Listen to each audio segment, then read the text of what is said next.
Con dos guerras a las puertas de Europa, no deberían sorprender tanto las palabras del ministro de Defensa de este país, Boris Pistorius, cuando dijo que Alemania debería estar preparada para una contienda.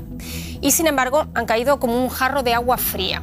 Alude a las Fuerzas Armadas, pero también a la mentalidad pacifista de la Alemania de posguerra. La Bundeswehr está en pleno proceso de modernización gracias al desembolso de miles de millones de euros. Sin embargo, tras décadas de recortes, el aparato defensivo está obsoleto en lo que se refiere a equipamiento y personal. Por otro lado, muchos temen que Estados Unidos reduzca su compromiso defensivo. Por eso, en A Fondo nos preguntamos, ¿Alemania y Europa preparadas en caso de contienda?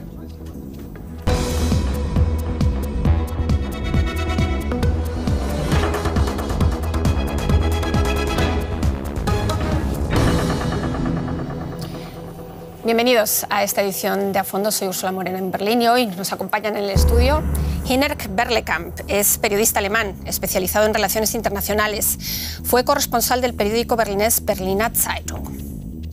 Ana Solís de Stange es doctora en ciencia política, docente e investigadora de la Universidad Helmut Schmidt en Hamburgo.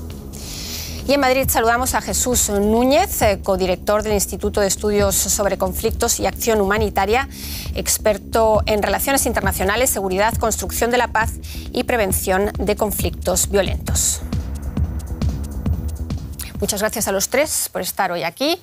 Jesús, desde Madrid, muchas gracias a ustedes. Ya saben que pueden participar en este programa a través de las redes sociales, dejar sus comentarios y también a través de las encuestas que lanzamos siempre antes de estos programas. Hinnerk, me gustaría comenzar contigo. El ministro de Defensa alemán, Pistorius, decía que la amenaza de una guerra en Europa es real y que Alemania debería estar preparada en caso de una contienda. ¿Qué quiere decir realmente esto? ¿Quiere decir que los alemanes tienen que estar dispuestos a matar y a morir?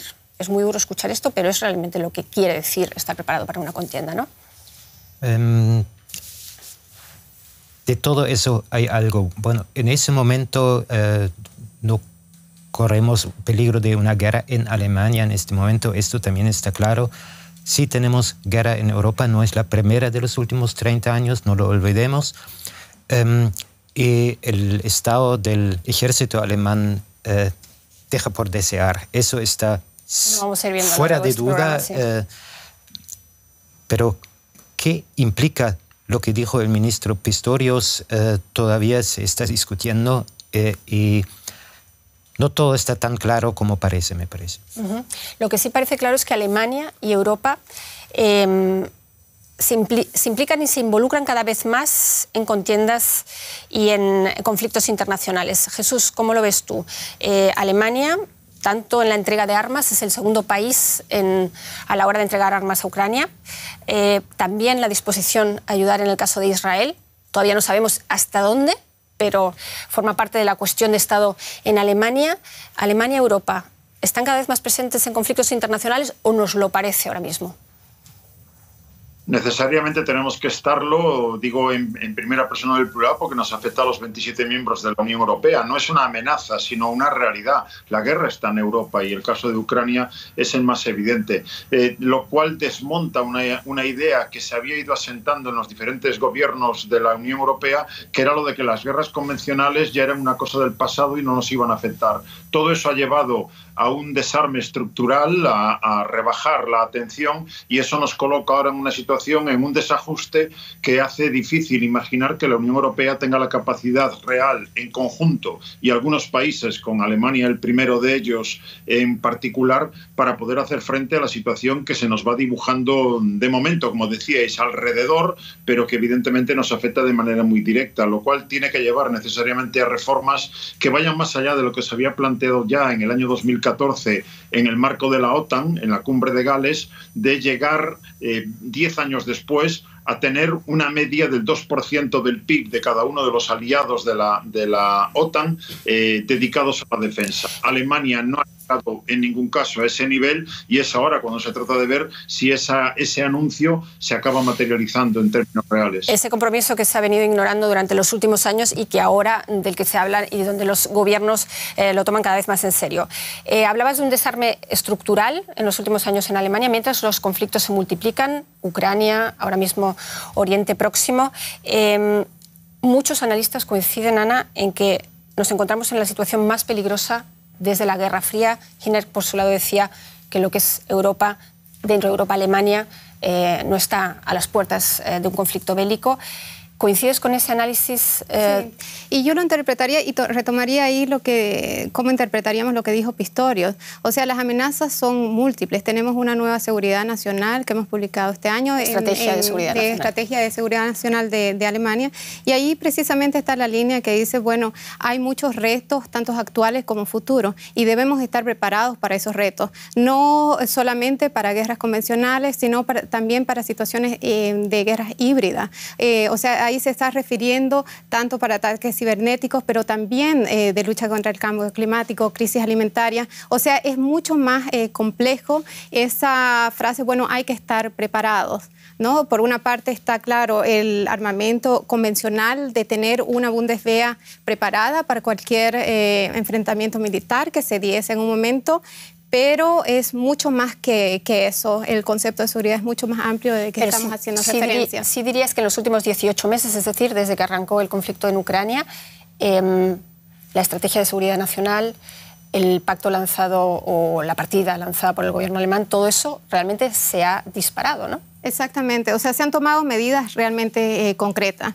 Se ha modificado dentro del Ministerio de Defensa alemán todo el proceso de adquisición de material bélico. Antes se hacía más bien a pedido, bastante más concreto. Era un proceso muy largo donde se preguntaba a todos los sectores de la Bundeswehr cuáles eran las necesidades, qué tipo de tanque se quería, y ahora se ha cambiado el paradigma de decir, bueno, queremos realmente tener este material bastante más rápido, y se está haciendo de adquirir, bueno, lo que hay en el mercado. Mirar primero qué tiene la industria alemana y con eso tratar de hacer las adquisiciones mucho más rápido. Pues veamos los retos a los que se enfrenta ahora mismo el ejército alemán, porque fue a finales de febrero del año pasado, pocos días después de comenzar la invasión rusa de Ucrania, con Europa bajo shock, cuando el canciller Olaf Scholz pronunció un discurso en el Bundestag que nadie ha olvidado. Habló de un cambio de era, una Zeitenwende, de que nada sería igual que antes del 24 de febrero de 2022, tampoco el ejército alemán.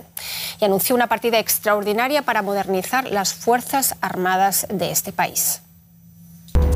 La Bundeswehr, muy bien equipada en este video, luego de décadas se rearmará a gran escala con fondos especiales que ascienden a los 100.000 millones de euros, pero no será un proceso rápido.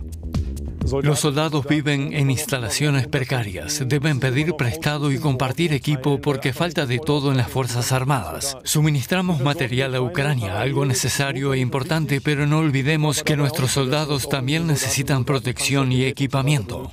Dentro de 3 a 5 años, las Fuerzas Armadas estarán muy bien equipadas, según el ministro de Defensa, Boris Pistorius. Actualmente ya son uno de los ejércitos más fuertes de la OTAN en Europa. Pero según los medios, a Pistorius le falta personal y se verá forzado a ofrecer generosos incentivos para la prometida brigada de combate de 4.000 efectivos en el flanco oriental de la OTAN, en Lituania. La falta de solicitantes es un problema, el número de reclutas es cada vez menor, algo que pone en duda que la Bundeswehr logre pasar de 180.000 a 200.000 efectivos en 2031. ¿Qué nivel de defensa tiene Alemania? Y se lo preguntamos a nuestro experto militar que está en Madrid. Hablábamos de 180.000 soldados, 183.000 soldados creo que son concretamente. ¿Está Alemania capacitada para defenderse en el marco de la OTAN? Y te lo pregunto porque en los 80, en los 90, Alemania contaba con 500.000 soldados. Ahora estamos hablando de 180.000 y el objetivo es 203.000 soldados, de ellos 5.000 reservistas en 2031, pero todos los expertos hablan de que es prácticamente ilusorio incluso llegar a esa cifra de 203.000. Efectivamente, porque hay muchos otros componentes, incluyendo los económicos, y no hay modelo atractivo en términos de creación de empleo para las Fuerzas Armadas alemanas, no va a haber suficiente personal que quiera incorporarse a ellas. Pero en cualquier caso, tenemos que escapar de la imagen de la Guerra Fría, entendiendo que no vamos a volver a esos 500.000 o más efectivos militares. En el caso de Alemania, evidentemente, cuando lo comparamos con otros países de la Unión Europea y de la OTAN, es una de las Fuerzas Armadas de referencia. Pero en cualquier caso, ese desarme estructural al que antes me refería ha determinado una caída notabilísima en efectivos y también en el material y en el armamento y en su operatividad, tal como lo encontramos a día de hoy. En cualquier caso, Alemania, con esos planes de intentar llegar al 2% del PIB antes de que acabe la década y de incrementar con esos 100.000 millones de euros, queda por ver si esto se cumple más allá del papel. Lo digo en el sentido de que hasta ahora ha habido manifestaciones por parte de miembros del gobierno que dan a entender que el horizonte de ese 2% no está a la vuelta de la esquina y tampoco de momento se están aplicando, se están materializando el empleo de 1.000 millones. Por lo tanto, todo eso seguramente va a retrasar las capacidades, teniendo en cuenta un elemento, y es que a día de hoy, lo habéis mencionado antes, al referirnos a las amenazas y riesgos que afectan a cualquier país, incluyendo obviamente a Alemania, hay que entender que muchos de ellos no tienen nada que ver con las Fuerzas Armadas. Nos enfrentamos a amenazas como la del cambio climático, la disrupción tecnológica, que necesitan otro tipo de respuestas, y por lo tanto no pensemos que con tener más soldados y más carros de combate ya estamos respondiendo de manera adecuada. Y por otro lado, no hay ningún país en solitario que tenga capacidad hoy para defenderse frente a las amenazas que le afecten. Se llame Alemania, Estados Unidos o cualquier Exactamente. Entiendo, y ya lo comentaba Ana también, cuando hablaba de guerra híbrida, cuando hablamos, como tú decías, del cambio climático, amenazas cibernéticas, es decir, digamos que el rango es enorme. Ahora mismo hablamos de dos guerras convencionales, en cierta manera, pero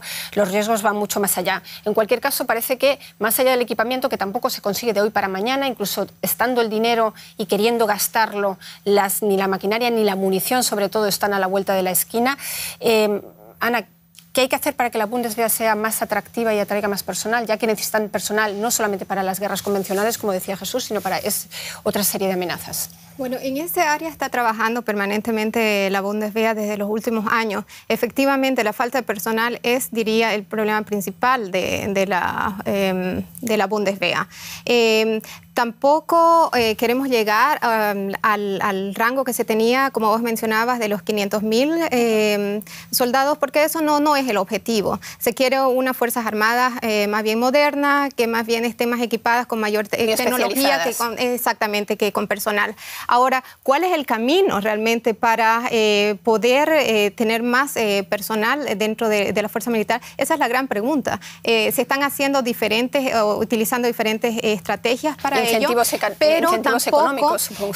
Sí, económicos. Bueno, es un empleador atractivo. Eso ha seguido, en términos económicos, ha seguido siendo. Eso lo demuestra también, por ejemplo, yo trabajo en la Universidad de las Fuerzas Armadas, que es la Helmut Schmidt. Mis estudiantes son oficiales de las militares de las Fuerzas Armadas. Y claro, eso, el tema económico es muy importante para realmente motivar a enrolarse dentro de las Fuerzas Armadas. Pero hay otros mecanismos que se está pensando, sí, la edad de jubilación y mayor marketing, pero creo que en Alemania, a diferencia de otros países, un tema principal es el cultural y toda la historia que se tiene de las Fuerzas Armadas, lo cual requiere de tiempo. Es decir, un lastre histórico también importante. Exactamente, pero otra cosa también que hay que tener importante, la Bundeswehr no está interesada de incrementar rápidamente y fuertemente el personal, porque tampoco se tiene la infraestructura, no se tiene la suficiente cantidad de cuarteles, no se tiene la suficiente cantidad sobre todo después de los recortes de los últimos años. Exactamente. Iner, más allá del personal, en caso realmente de haber una contienda, ¿qué disposición realmente hay a luchar en este país, a luchar por Alemania? Y lo pregunto porque las encuestas revelan que cuando un 29% de los alemanes estarían dispuestos, solamente un 29%, perdón, de los alemanes estarían dispuestos a combatir por su país y un 25% incluso optaría por emigrar en caso de que Alemania entrara en guerra. Es decir, obviamente la disposición y la identificación con con Alemania como patria a defender en este país es mucho más baja que en otros países. Sí, eso tiene que ver con la situación en la que estamos, porque estamos hablando mucho del Bundeswehr y de los fondos que faltan, de los carros de combate que no funcionan, ni hablar de los helicópteros, que se dice que un 40% de los helicópteros que tiene el ejército alemán están en funciones, el resto no, eso es absurdo, pero estamos hablando solo de esos factores y no estamos hablando de la clave del asunto, que es la estrategia y de la situación de Alemania. Una contienda posible en Europa es una pregunta, por suerte, completamente hipotética para Alemania en este momento. Lo dices con una convicción, estás muy seguro de eso. No hay nadie que tenga ganas de atacar a Alemania militarmente en este momento, ni a los otros países de la OTAN. Hay un factor distinto en el Báltico, con Rusia como país vecino y los territorios que pertenecían en su momento a la Unión Soviética. Ahí la sensación de amenaza es completamente diferente. Alemania, sí. Pero en Alemania la situación es diferente y eso se refleja en esa encuesta. Y está también la pregunta, ¿el Bundeswehr para qué debe servir? Esa discusión se está llevando en Alemania, o no llevando a nivel público en muchos foros desde hace 30 años, desde la desaparición del muro de Berlín, desde el autoaniquilamiento del bloque oriental de ese momento. ¿Para qué necesitamos en este momento un ejército? En un momento la política alemana tuvo como respuesta casi unánime, para misiones internacionales. Y ahora, después de Afganistán, después de lo que nos pasó en Mali, nos estamos dando cuenta de que hay muchas cosas que no funcionan en misiones internacionales, pero justamente estábamos escuchando por parte de Jesús y por parte de Ana otros muchos riesgos. Y no hemos mencionado, por ejemplo, el ataque sobre infraestructuras críticas en los distintos países. Lo estamos viendo con Rusia en Ucrania. Es decir, que un ejército parece tener sentido también para defender las infraestructuras críticas, los ataques híbridos, los ataques cibernéticos. Y en ese contexto me gustaría preguntar, antes de seguir con una encuesta que quiero compartir con vosotros, a Jesús, ¿qué tan realista, porque decía Giner que no lo ve, qué tan realista es que Rusia, voy a decir claramente, digamos, la mayor amenaza, por lo menos para Europa, parece provenir de Rusia, ataque a un miembro de la OTAN y entre en vigor el artículo 5 del Tratado de la OTAN? Evidentemente esa es la base fundamental que permite imaginar, como acababais de comentar, que nadie está deseando ahora mismo o en condiciones de poder atacar ni a Alemania ni a ningún país de la OTAN. La idea de que hay un respaldo en ese artículo 5 que determina una defensa colectiva. Pero evidentemente cuanto más nos acercamos hacia Rusia, podemos ver que hay una mayor sensibilidad en la medida que se ve a Moscú como una amenaza directa. Yo diría incluso que lo que ha acrecentado, lo que ha incrementado a la percepción de que es necesario reformas en nuestros ejércitos deriva fundamentalmente, por un lado, de Rusia, al verlo como amenaza con la estrategia que está siguiendo en Ucrania, pero también en otros países, deriva también de la sensación de que Estados Unidos nos está dejando de lado y que, por lo tanto, hay que buscar una defensa propia con capacidades propias, y deriva, en tercer lugar, de una crisis económica con el añadido de la pandemia que hacía ver de forma clara que ningún país en solitario tenía la más mínima posibilidad de hacer frente a las amenazas que le afectaran y que, por lo tanto, eso llevaba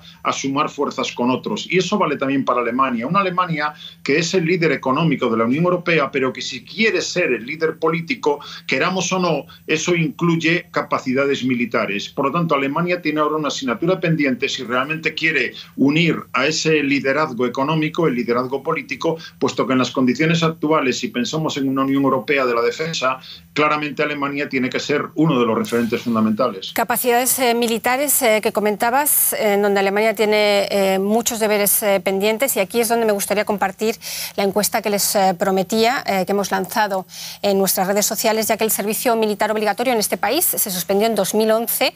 Hemos preguntado si ante las crisis globales debería restablecerse, y un 53% cree que sí, y solo un 24% cree que no es así. Pero los comentarios son críticos. Un internauta dice: opino que no deberían volver a militarizar a Alemania.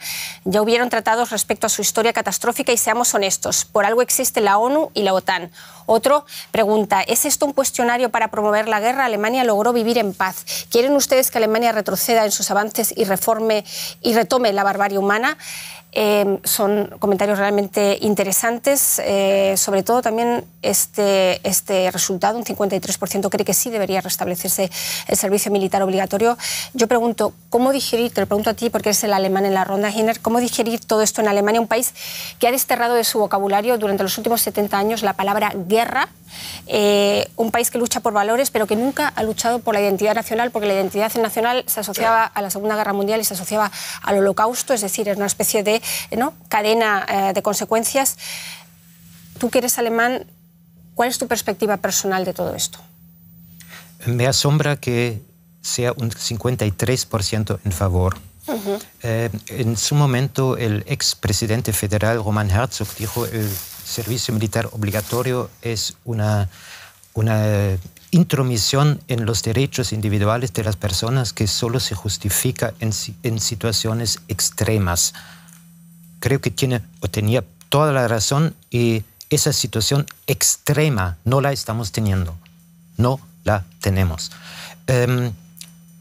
Comparto el criterio de las citas que mencionaste, que Alemania ha hecho tanto daño a Europa, a sus vecinos, que Alemania, más que cualquier otro país quizás, está obligado a buscar otras vías de asegurar la paz y la estabilidad mundial y no la vía militar.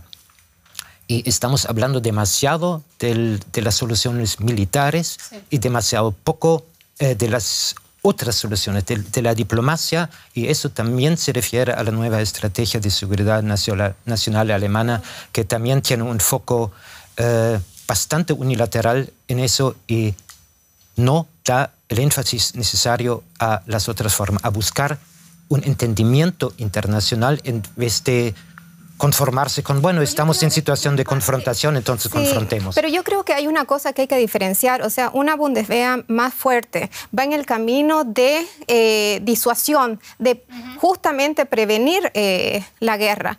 Y eso no significa una negación a la diplomacia. O sea, dentro de todo este aspecto de seguridad nacional que ahora se está debatiendo en Alemania, tiene que ver con que la diplomacia está en primer lugar. Eso es una diplomacia que debe ser fuerte, que debe impulsar, pero es necesario frente a los cambios de la realidad mundial, frente a esta invasión de Rusia a Ucrania, es necesario tener una fuerza disuasiva que haga frente y que evite precisamente un enfrentamiento bélico. Todo bien, pero no nos olvidemos que una vez en la historia de la posguerra fría, el ejército alemán entró en una guerra y no de forma disuasoria, sino como agresor, como parte de la OTAN en el ataque a Yugoslavia en el 98, que no estaba fundamentado por el derecho internacional de ninguna forma. Fue una violación abierta del derecho internacional con tropas alemanas. El único caso, por suerte... Fue mandato de Naciones Unidas.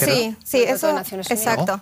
No fue el caso. No hubo decisión de Naciones Unidas, no pudo haber con Rusia y China en el Consejo de Seguridad. Fue una decisión unilateral, fundamentada en mentiras además, y en mentiras en las que participó en ese momento el que era ministro de Defensa alemán, Rudolf Scharping, que inventó campos de concentración en Yugoslavia. Cito todo eso solo para decir que hay momentos en que me alegro de que Alemania no tenga un ejército capacitado de invadir otros países. Sí, yo veo que la realidad sí, estamos en otra realidad. Ha cambiado y realmente es una irresponsabilidad no tener una Bundeswehr fuerte precisamente para evitar enfrentamiento bélico. La Bundeswehr actúa en conjunto con la OTAN. Todo está en materia, en función, y probablemente Jesús puede eso también hablar, más bien defensivo. O sea, toda nuestra estrategia es defensiva y en función de actuar en conjunto con la OTAN. Alemania, precisamente por su historial, tiene también muchos, digamos, obstáculos a nivel constitucional y todo tiene que ser a través de mandatos también del Bundestag, es decir, que el Ejecutivo no puede tomar decisiones de manera unilateral sin más, sino que para cualquier misión internacional necesita mandatos del Bundestag. Jesús, que hace tiempo que no te escuchamos, ¿participas de la visión de Ana? Es decir, la Bundeswehr se necesita rearmarla, entre otras cosas, por ese carácter disuasorio, y lo pregunto porque Putin prepara precisamente a Rusia para décadas de un conflicto con Occidente, así, digamos, se vende esa narrativa dentro de Rusia, mientras que precisamente en Europa, creo, no sé si participáis de esa opinión, pero tenemos más bien la impresión de que si se hacen llegar suficientes armas en estos momentos a Ucrania, esta guerra acabará antes o después y todo volverá a ser como antes. ¿Es ilusorio o hay que mentalizarse también para una confrontación de décadas? Entiendo que la confrontación puede venir desde diferentes orígenes. Ahora mismo es Ucrania, pero entiendo también que un país defiende sus intereses no solamente en sus fronteras, sino a día de hoy en cualquier rincón del mundo, puesto que nos puede afectar de manera muy directa, y frente a eso hay que responder con diferentes tipos de medios. Creo que el debate no es en términos de solo diplomacia o solo fuerzas armadas. Evidentemente hay que contar con factores económicos, políticos, diplomáticos, culturales, comerciales, pero también militares. Y por lo tanto, todavía de hoy, si no hay una capacidad militar disuasoria, el riesgo es todavía mucho mayor. Eso no quiere decir poner todos los huevos en la cesta militar, sino que, como estábamos diciendo, hay que atender a muchas otras circunstancias con muchos otros instrumentos. Pero evidentemente, si el elemento militar no tiene credibilidad, no resulta disuasorio, el riesgo aumenta de ser amenazado por otros. Desde ese punto de vista, entiendo que Alemania tiene que reformular sus cálculos para contar con unos medios militares suficientes para ese enfoque defensivo que es el que lo caracteriza, y dentro del marco de la OTAN. Y yo, ojalá, dentro de la Unión Europea, si algún día esa idea de la Europa de la defensa acaba de concretarse en hechos y no solamente en palabras. Jesús, hablamos mucho de Alemania, pero ese problema de ejércitos reducidos a la mínima expresión lo tienen también países como España, como Italia. Son pocos los países como Finlandia, que con 5 millones de habitantes tienen, creo que 500.000 o no sé cuántos soldados y están preparados. Es también probablemente porque están en el Báltico y están mucho más cerca de, digamos que no están en el centro de Europa, obviamente. Es un problema que vemos en muchos otros países de la Unión Europea, ¿no? Es un problema que compartimos. Dicen los especialistas, es un término que trata de reflejarlo, vivimos en sociedades posheroicas, en sociedades en las cuales el medio no está dispuesto a morir y a matar en la defensa de su patria, en la defensa de su territorio, como veíamos en etapas pasadas. Luego, con eso tenemos que contar. Creo que el reemplazo obligatorio no va a resolver ninguno de los problemas que estamos analizando ahora mismo. Y desde ese punto de vista hay que entender que cuanto más cerca se está de la fuente de la amenaza, y lo digo en relación con Finlandia, evidentemente la percepción, incluso la militarización de la economía y de la vida social y de la vida política es más evidente. Cuanto más lejos está de la fuente de la amenaza, se puede caer en el error de pensar que nadie tiene deseos de atentar contra tus propios intereses. No es una cuestión solo de valores y principios, que obviamente hay que tenerlos en cuenta, y del pasado histórico de la Alemania agresiva, sino que hay que tener en cuenta que se trata de defensa de intereses, y los intereses legítimos se defienden también, no solo, pero también con medios militares. Desde ese punto de vista tenemos que entender la necesidad de contar con unos medios de defensa como último recurso, y esa es la clave, último recurso, no intentar resolver problemas de naturaleza política con instrumentos militares, y ese es un error cometido en Afganistán, en Irak, en Siria, en Libia y en tantos otros lugares. Hay una parte de esa responsabilidad que obviamente le corresponde también a Alemania y al resto de los países que hemos participado en ese tipo de aventuras militares. Alemania, de hecho, ha prometido, ¿no?, más allá de invertir el 2% del PIB en defensa, reforzar ese flanco oriental de la OTAN con esa brigada en Lituania. Son promesas que ha hecho tanto el ministro de Defensa como ahora el ministro de Finanzas, porque van a ir ahí partidas económicas más allá de esos 100.000 millones de euros para esa brigada. Es pura quimera, y lo pregunto porque esos 4.000 soldados, tú debes saberlo bien, es muy difícil reunirlos y que 4.000 personas con sus respectivas familias se trasladen durante 3 años a un país como Lituania, ¿no? Sí, ya teníamos soldados en Lituania, pero son rotativos y no en este gran número como 4.000. Ahora, ese plan está ya en camino, se está realizando, y la idea no es de hoy día para mañana, sino que es un plan de varios años en donde se va a instalar por primera vez en Europa en estos tiempos esta fuerza militar alemana. Se queda definitivo. La idea es que vayan también con familias, la idea es que se tenga un modelo en donde también se vaya preparando, o sea, haciendo la infraestructura para que las familias tengan los hijos colegios, hospitales, de hecho, en fin, un sinnúmero de Lituania cosas. está aportando todo eso, ¿no? La construcción de colegios, de guarderías y demás. Pero eso toma un poco más de tiempo, no está inmediato, no está la infraestructura ya dada, pero se está caminándose en ese rumbo. Y lo otro, por ejemplo, que se habla mucho, se critica sobre, bueno, ¿qué está pasando? ¿Qué ha pasado con estos 100.000 millones de euros de este fondo especial? Tenemos que ver que ya el Ministerio de Defensa hasta finales de año va a tener firmado ya 60% de esos fondos destinados y firmados en contratos de adquisición de materiales y todo. Ahora, que la industria produzca y llegue eso a las bases, realmente toma tiempo. Pero se están tomando medidas efectivas, se está realizando, por ejemplo, hay una estructura que está en camino, una reestructuración dentro del ejército. Desde septiembre del 2022 tenemos un comando territorial, que eso no lo teníamos en Alemania, que está uno de sus pilares, precisamente, bueno, es seguir apoyando, es la defensa territorial de Alemania, es esta idea de resiliencia y además, bueno, el otro punto es de sostenibilidad. Jesús, pedías la palabra, que no te veo, como te tengo detrás. Básicamente para reforzar la idea. De momento, y por desgracia, seguimos con cálculos de tipo nacional. Lo que está haciendo Alemania, y yo entiendo que cada uno trata de resolver sus propios problemas, es algo condenado al fracaso, porque haga lo que haga Alemania, 2% del PIB, 100.000 millones de euros dedicados a la defensa, estará descuidando los ámbitos de actuación en otros terrenos y con otros instrumentos, y estará pensando en clave nacional. Lo que hay que pensar desde mi punto de vista, de una vez por todas, es en clave como mínimo europea. Alemania tiene enclave europea, yo no diría es un enclave nacional. Claro, tenemos una estrategia de seguridad nacional, pero, por ejemplo, este Comando de Defensa Territorial tiene uno de sus pilares precisamente de seguir el apoyo, seguir interactuando contra la OTAN y también el apoyo en esta guerra concreta contra Ucrania. Todo está pensando siempre, el ejército, la Bundeswehr en general no está constituida, o la idea de esta idea solamente nacional, está constituida dentro del marco de la OTAN. Hinerk, aporta algo porque quiero que abramos el foco precisamente. Jesús, espera un momento. Quiero abrir precisamente el foco y salir un poco de la Bundeswehr para ver el cuadro más general. Sí, hablemos del cuadro general y del enfoque general, porque un tercio de esos 100.000 millones que siempre se manejan, que en alemán el gobierno los llamó patrimonio especial.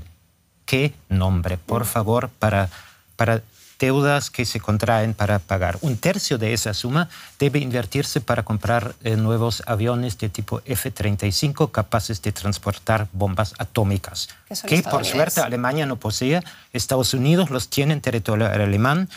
En un momento, sin declarar nunca exactamente cuánto es, se sabe, pero públicamente no se habla de eso. Una vez el Bundestag, creo que de forma unánime, tomó una resolución pidiendo al gobierno alemán de negociar con Estados Unidos la retirada de esas bombas atómicas de territorio alemán, para que Alemania deje de ser un país con bombas atómicas. Desnuclearizar Alemania también en ese respecto.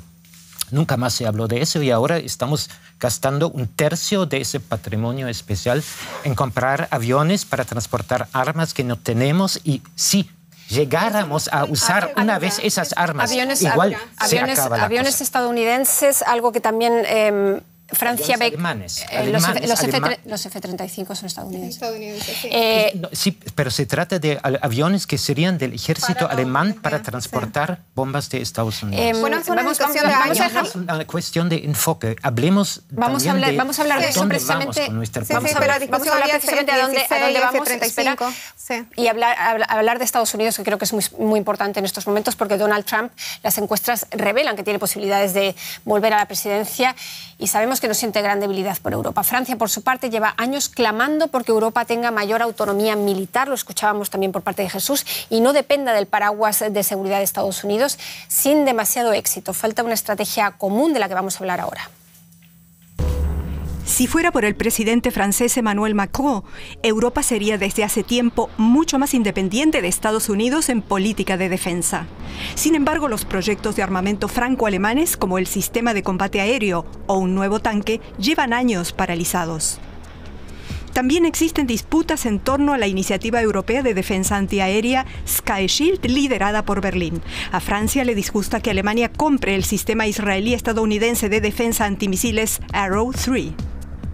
No existe una amenaza de ataque inminente. Sin embargo, no adquiriremos Arrow 3 para protegernos ya mismo, sino que a futuro. Porque somos conscientes de que el peligro está cerca y de que vuelve a haber un vecino agresivo en Europa. Arrow 3 es la decisión correcta en el momento oportuno para defendernos a partir de 2025. 18 países de la Unión Europea se sumaron al escudo protector. Francia no. Tiene su propio proyecto con Italia. Según Macron, Europa no debería depender demasiado de Estados Unidos. Tiene que fiarse de sí misma. ¿Por qué tenemos que seguir comprando productos estadounidenses? Porque ellos están mucho más estandarizados que nosotros y porque sus fabricantes reciben subvenciones enormes. ¿Pero puede y debería Europa emanciparse militarmente de Estados Unidos?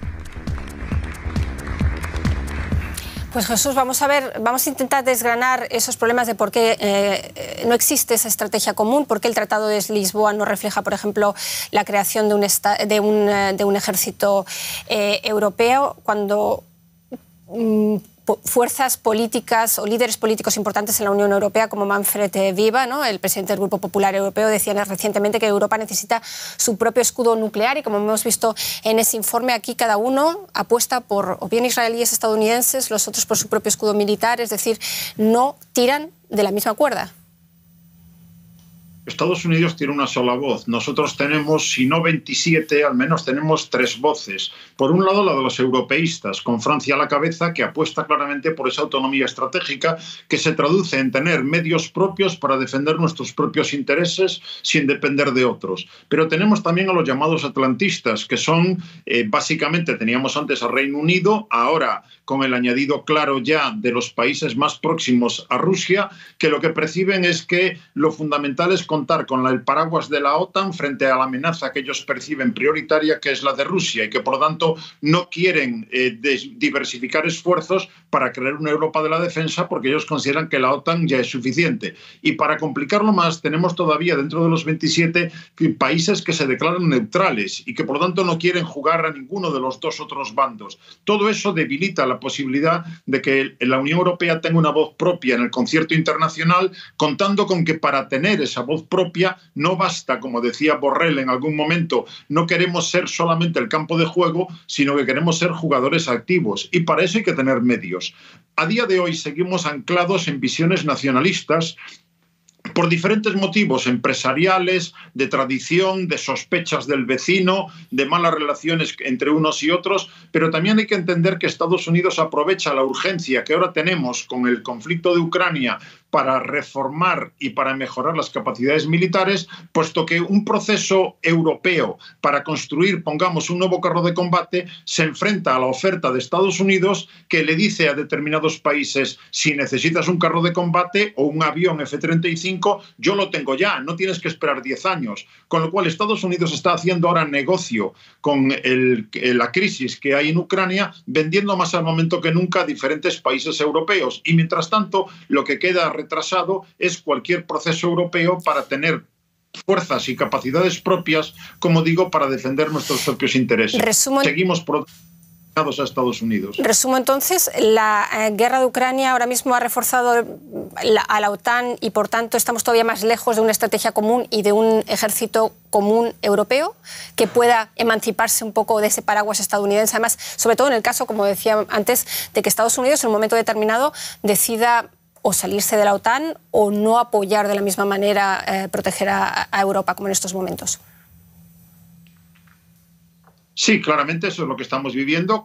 Ya lo hizo Trump con desprecios y desplantes continuos a los socios europeos y lo estamos viendo otra vez reformulado con la posibilidad de que pueda volver Trump a la presidencia. Pero mientras tanto lo que podemos ver es que gracias a Putin, cabría decir entre comillas, la OTAN han vuelto a colocarse en el centro de la escena. Después de haber salido mal parada de Afganistán, cuando parecía que se convertía en una organización casi marginal y que la Europa de la defensa cobraba impulso, lo que vemos ahora mismo con el tema de Ucrania es que la OTAN vuelve al centro de la escena, la subordinación a Estados Unidos sigue siendo bien clara y la Unión Europea sigue retrasando ese proceso para tener una voz única. Gracias, Jesús. Se nos está acabando el tiempo, por eso, Giner, ¿qué margen de maniobra tiene entonces ahora mismo Europa sin Estados Unidos y sin la OTAN para defenderse?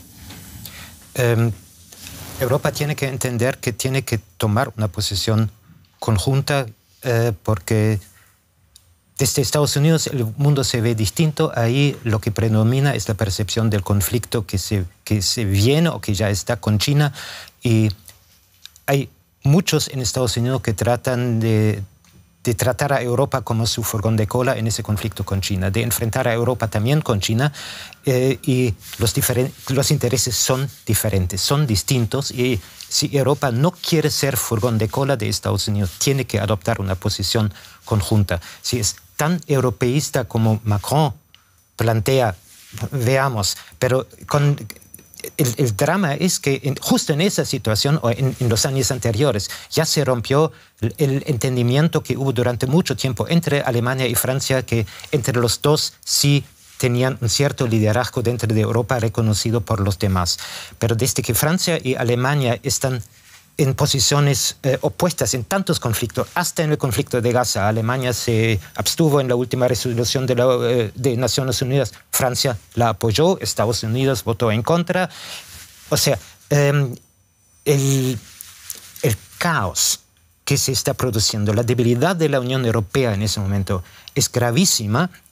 Haría falta un entendimiento, un fortalecimiento de la Unión Europea, también un fortalecimiento de un concepto de seguridad europeo que tiene que incluir, lo puedo repetir una y otra vez, que tiene que incluir a Rusia de alguna forma, porque Rusia es el mayor vecino que tenemos en Europa y sin un entendimiento en algún momento, no sobre las cenizas de Kiev, por favor, pero hay que encontrar una estrategia para salir de ese conflicto. Ana, preguntado de otra manera, ¿la Unión Europea puede sobrevivir, puede defenderse como socio menor de Estados Unidos? En este momento no. O sea, no, en este momento no. A corto plazo no, a largo plazo quizás.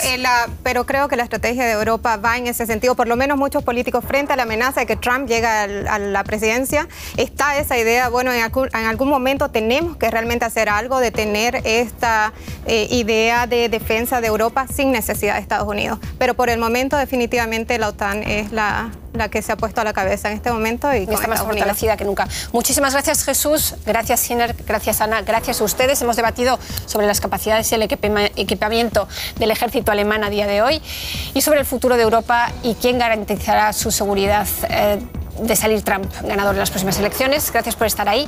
Hasta la próxima.